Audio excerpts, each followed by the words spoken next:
કરવામાં આવી। ભોજાઈ ગામમાં રાત્રે 12 વાગ્યે ભગવાન શ્રી કૃષ્ણનું જન્મ ધામધૂમથી ઉજવવામાં આવ્યું હતું।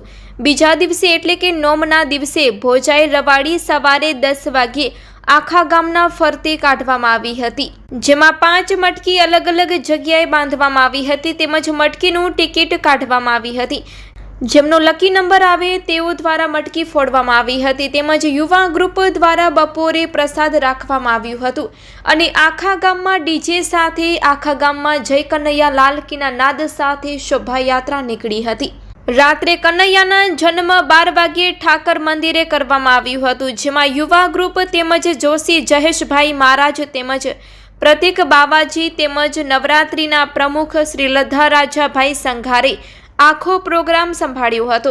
એક મટકી આંખે પાટો બાંધીને ફોડવામાં આવી હતી તેમજ દાંડિયા રાસ ગરબા રમવામાં આવ્યા હતા। Report by Hiralal Sanghar, Bhojai.